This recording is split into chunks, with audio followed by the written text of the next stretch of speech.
I'm sorry that I didn't make a lot of videos for you guys, but yeah. But anyway, we're gonna be doing another review. But instead of reviewing stuff like, I don't know, whatever I review, like Arctic air conditioners, or really just basketballs and baseballs and pictures and lights and all sorts of stuff. Today we're going to be reviewing some airplanes. This is a book that I got, and yeah, it's about planes. So I figured that we would start on just any random page. You know what? Why not this page? For these planes.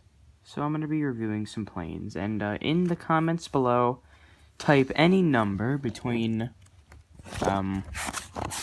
let's see, any number between, I guess, sorry guys, any number between 10 and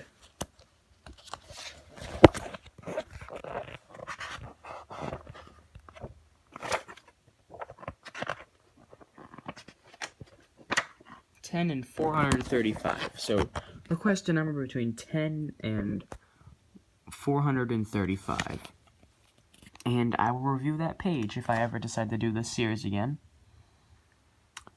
So, yeah. So the first plane we're going to be looking at is the Boulton Paul Defiant. It's a pretty nice looking plane. It's, so I guess that's where the guy would sit, right there.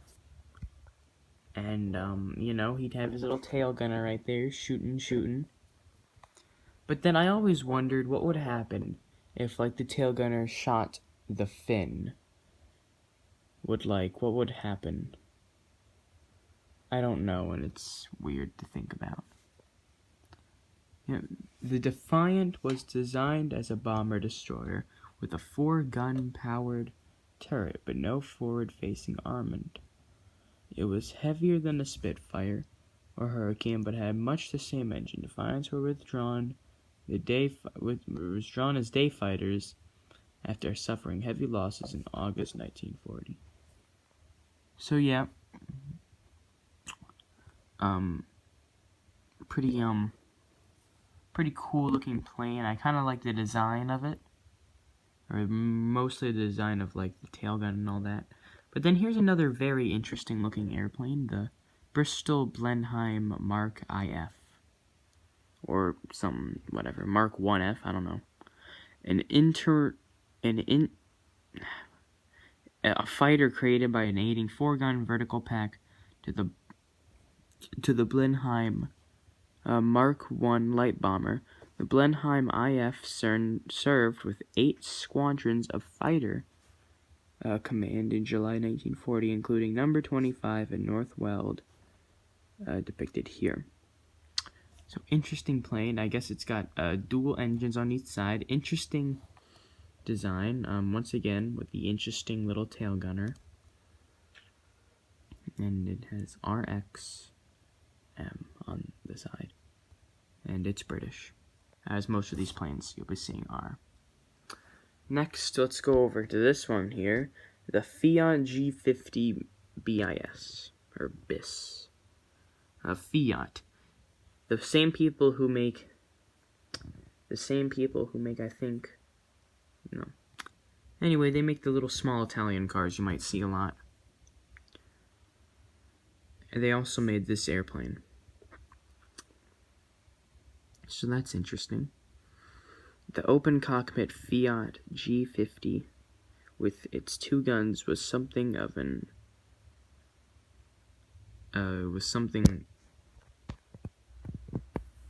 interesting by 1940. It was barely faster than the biplane CR-42, and it played no significant part in the battle. This G50 BIS was a 20-degree Gruppo 51-degree Stormo, based at Ursel, Belgium in late 1940. So these fought in Belgium, even though they were made in Italy, which does not make too much sense, but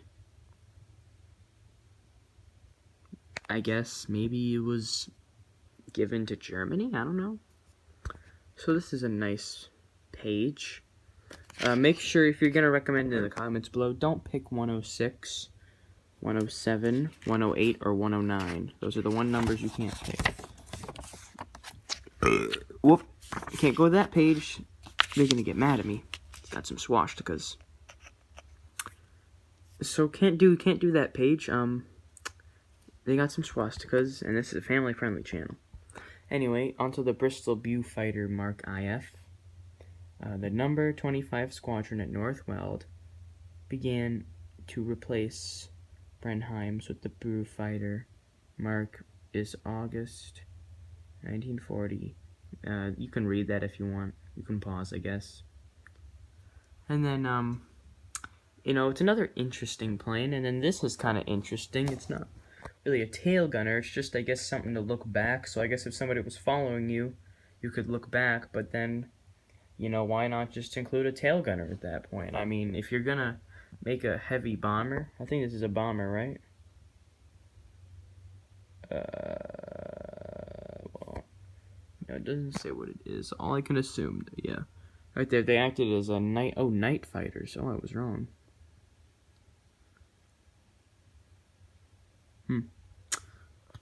Well, it's always good for really any plane to have a tail gunner, in my opinion. And here's an interesting looking plane. It's got some big engines though, or big engine. But I mean, it looks a little big to be a fighter. I mean, I would assume that something compact like this one here would do a lot more. But then here we go. The Fiat CR42LW. The Italian contribution included into the Fiat CR42 and G50 fighters and BR-20 bombers without oxygen radios or instrument flying skills. The Italian fighter pilots were at a disadvantage from the beginning, despite the superior agility of their aircraft. So I guess, you know, Italy never really got too technical, so that's kind of why they did pretty poorly in World War II. Anyway, this has been my first plane review. If you enjoyed, leave a like. If you didn't, don't leave a like. Hopefully I can make more videos like this for you guys in the future. And I'll see you guys in a new video. Goodbye.